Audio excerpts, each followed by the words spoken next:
젤리 속으로 15가 침례.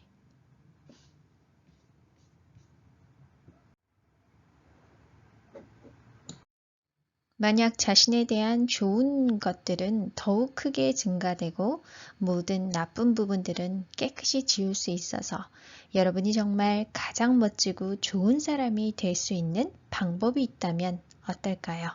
정말 좋겠죠? 그런데 사실 이것이 바로 하나님께서 우리를 위해 생각하고 계신 것이라고 성경은 말씀하고 있습니다. 그리고 우리가 그렇게 되기를 원한다면 하나님께서는 언제든 이것을 이루실 수 있다고 하시는데요. 그럼 어떻게 이루실까요? 예레미야 31장 3절 나 여호와가 옛적에 이스라엘에게 나타나 이르기를 내가 무궁한 사랑으로 너를 사랑하는 고로 인자함으로 너를 인도하였다 하였노라. 먼저 하나님께서 무궁한 사랑으로 사랑하시는 존재는 바로 그 무엇도 아닌 나 자체라는 사실을 보아야 합니다. 그리고 하나님은 내가 하나님과 연결되어 하나님과 함께 사랑의 관계를 나누기를 정말로 간절히 원하시지만 이것은 어떠한 강요나 억지로 하는 것이 아니라 우리의 자발적인 이끌림으로 비롯되어야 한다는 것입니다.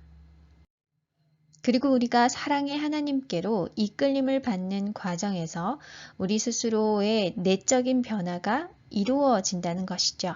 우리 각자는 하나님께 무한한 가치가 있는 존재로 여겨지기 때문에 하나님은 우리를 결코 마음대로 조종하시는 그러한 독재자가 아니십니다. 종종 종교가 하나님을 독재자나 군주 같은 모습으로 묘사하고 있지만 이는 하나님의 참 모습이 아닌 것이죠. 하나님은 우리가 하나님의 노예나 기계 같은 존재가 되기를 결단코 바라시지 않습니다. 사실 하나님은 정말 우리를 우리 그 자체를 좋아하고 사랑하십니다. 하나님께 우리는 정말 놀랍고 아름답고 존귀한 존재인 것이죠. 물론 우리의 모든 것이 다 좋은 것은 아닙니다. 나쁜 점들이 있죠. 그러나 하나님은 이 또한 알고 계십니다. 하나님께서는 우리의 나쁜 점들을 싫어하시지만 이것은 우리 자체를 싫어하시는 것이 아니라 우리가 가진 그 나쁜 점이 우리에게 해가 되기에 우리의 나쁜 점들을 싫어하시는 것입니다.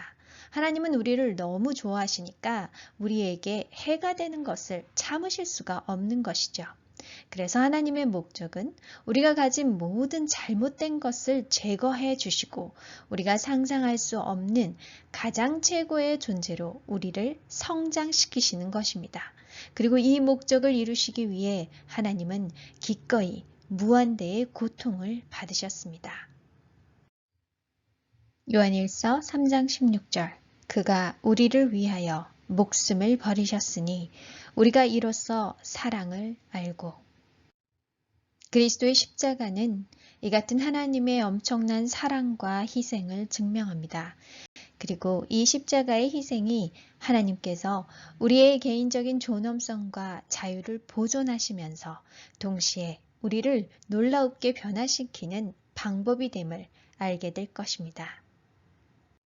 예수님은 요한복음 3장에서 니고데모와의 대화를 통해 이러한 우리의 변화를 다시 태어나는 것으로 설명하셨는데요. 요한복음 3장 3절 예수께서 대답하여 가라사대 진실로 진실로 너에게 이르노니 사람이 거듭나지 아니하면 하나님 나라를 볼 수 없느니라.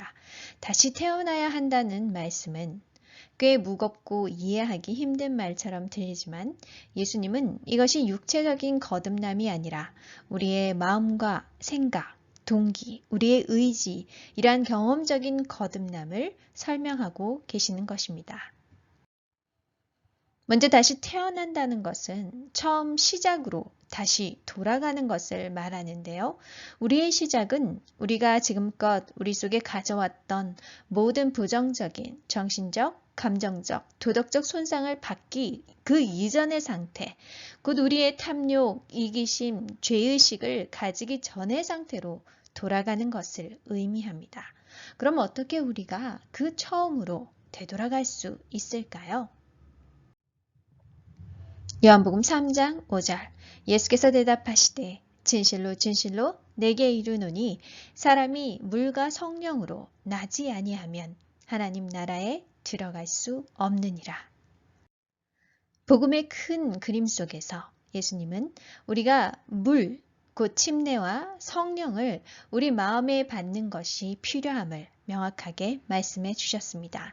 예수님께서 스스로 우리에게 모본이 되셔서 침례를 받으셨고 예수님께서 물에서 올라오셨을 때 성령께서는 비둘기처럼 임하셨죠. 우리는 예수님께서 걸어가신 그 길을 그대로 따라오라고 요청받고 있는 것입니다. 로마서 6장 3절 5절 무릇 그리스도 예수와 합하여 침례를 받은 우리는 그의 죽으심과 합하여 침례 받은 줄을 알지 못하느뇨. 만일 우리가 그의 죽으심을 본받아 연합한 자가 되었으면 또한 그의 부활을 본받아 연합한 자가 되리라. 사도 바울은 침례가 예수님의 죽으심과 장사 그리고 부활에 연합하는 것이라고 설명하셨는데요. 침례를 받음으로 우리는 우리의 죄의 옛몸이 죽고 예수님과 함께 새 생명으로 부활하는 것이라고 말씀하십니다. 그러므로 우리는 침례를 통하여 예수님의 죽으심과 부활에 연합함으로 새로운 시작을 할 수 있게 된 것이죠. 그리고 베드로는 사도행전 2장 38절 베드로가 가로되 너희가 회개하여 각각 예수 그리스도의 이름으로 침례를 받고 죄 사함을 얻으라. 그리하면 성령을 선물로 받으리니. 회개하여 예수 그리스도의 이름으로 침례를 받고 침례는 회개를 경험했을 때 해야 하는 것입니다. 회개의 뜻은 생각의 변화를 겪는다는 것입니다. 지난 말씀의 영상들에서 보았듯이 인간의 죄는 우리의 생각 속에 가장 깊고 어두운 뿌리를 내리고 있는데요. 죄로 어두워진 생각은 하나님께 대한 또 사람들에 대한 잘못된 감정과 행동들을 낳게 합니다. 그렇기에 회개는 완전한 생각의 방향 전환을 말하는 것입니다. 그럼 무엇이 우리를 완전한 생각, 방향 전환으로 되게 하는 회개로 이끌 수 있을까요? 로마서 2장 4절 혹 내가 하나님의 인자하심이 너를 인도하여 회개케 하심을 알지 못하여. 그렇습니다. 하나님의 인자하심, 곧 우리가 하나님의 선한 성품에 대한 명확한 그 진실을 깨닫게 되었을 때 우리의 생각에는 변화가 일어나는 회개가 이루어지는 것입니다.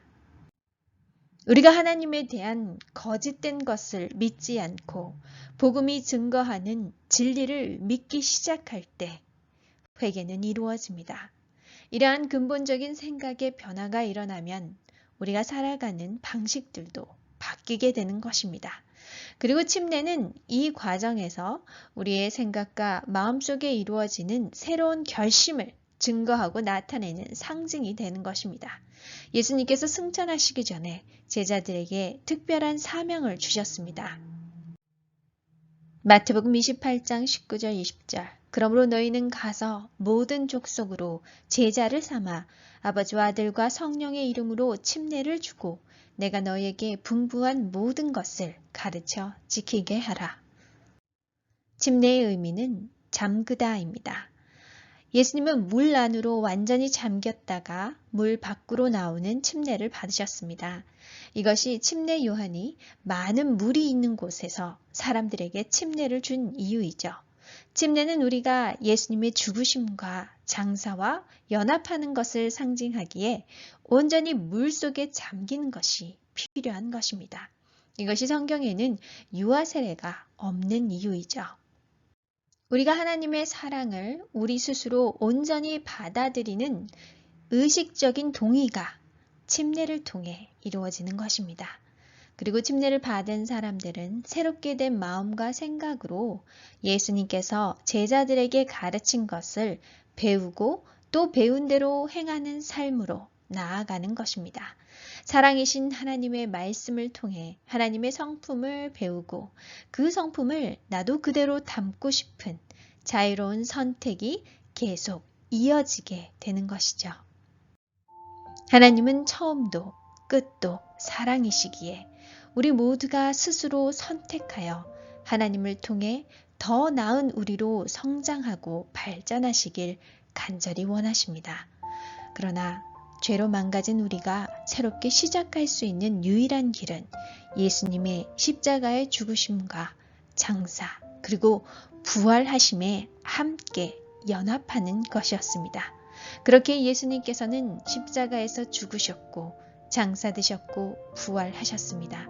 우리는 이 놀라운 하나님의 무한하신 희생과 사랑을 깨달을 때 우리의 생각과 마음이 변화가 되어 회개를 경험하게 됩니다.